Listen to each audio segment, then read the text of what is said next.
porque já tem notícia dos ministros do STF, porque os ministros estão causando, e já tem notícia nova é ótimo, mas tem notícia no portal Metrópolis da colunista Manuela Alcântara falando sobre o ministro Flávio Dino, porque ele proíbe novas leis e atos que criem penduricalhos fora do teto. Ele já havia proibido a questão dos penduricalhos quando o Congresso Nacional acabou por votar um aumento salarial significativo juntamente com penduricalhos lá para os servidores da Câmara, do Senado e do Tribunal de Contas da União. Chega, gaguejei aqui.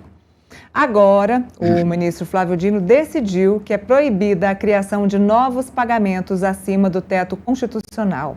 Em decisão proferida hoje, Dino determinou que nenhuma lei nova, norma ou ato administrativo pode criar parcelas salariais ou indenizatórias que levem o servidor a ultrapassar o teto, salvo a lei nacional prevista na Emenda Constitucional 135 de 2024. A medida ocorre no âmbito da suspensão dos chamados penduricalhos do serviço nos três poderes, serviço público nos três poderes. Dino citou a declaração do presidente da Câmara, Hugo Mota, na qual o parlamentar defendeu a decisão do STF que suspendeu o pagamento de penduricalhos e afirmou que a medida foi feliz. Dino disse o seguinte: é importante acentuar que a decisão proferida encontra respaldo não apenas no plano jurídico e institucional, mas também no âmbito corporativo.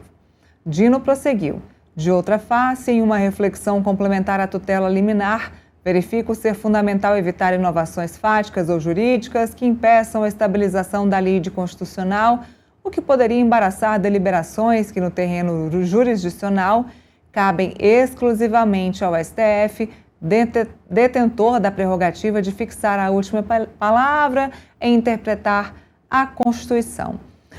No fim das contas, o ministro também afirmou na decisão que é proibido o reconhecimento de nova parcela relativa ao suposto direito pretérito, além daquelas já pagas até a data da primeira decisão. Tá aí, ó. Então, além dos penduricalhos daquela última decisão, ele proíbe atos que criem penduricalhos fora do teto constitucional. Então, ele quis se antecipar depois de um dia que o presidente Lula acabou concedendo, aquela decisão, acabou sendo favorável ao Congresso Nacional, então concedendo em partes aquela decisão da Câmara, do Senado e do Tribunal de Contas da União de aumentar os salários dos seus servidores, vetando apenas os penduricalhos. O ministro Dino, no dia seguinte, acabou se manifestando mais uma vez, dizendo: olha, não vai ter penduricalho mesmo não. Inclusive, não tem penduricalho retroativo. Então,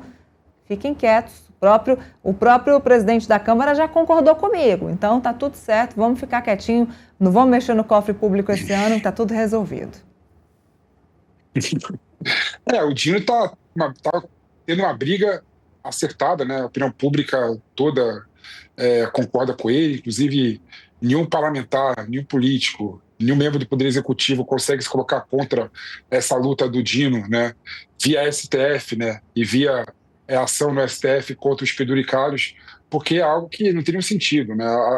Há um teto do funcionalismo público, né, de aproximadamente R$46 mil, que é o salário de ministro do Supremo Tribunal Federal, e havia um entendimento de que as verbas indenizatórias poderiam ultrapassar esse teto. Então, tinha várias bizarrices, né, no Brasil, como, por exemplo, auxílio paletó, auxílio livro, auxílio, inclusive, o Dino colocou na sua primeira decisão, né, auxílio Natarro, né, auxílio panetone, né, ou seja, vários absurdos que faziam, na ilegalidade e constitucionalidade, que os servidores públicos ganhavam muito acima do teto salarial. E no Brasil, né, existiam vários servidores com os tais super salários, né, que com os tais penduricários, né, os salários chegavam a torno de R$200 mil, Neila.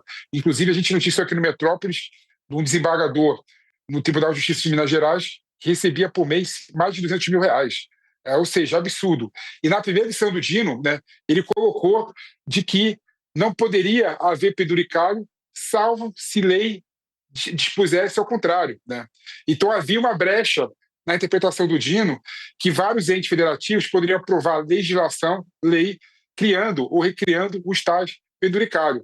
Então agora o Dino resolveu colocar um papá de cal nessa situação e resolveu abrir e expandir a sua decisão. Agora, mesmo leis posteriores que criem penduricários fora do teto são consideradas ilegais e inconstitucionais e não podem existir, né? Então, ele deu um passo a mais em relação à sua decisão anterior. Então, isso é muito bom, né? Que haja a moralidade do serviço público, a moralidade dos recebimentos de salários para os servidores públicos, né?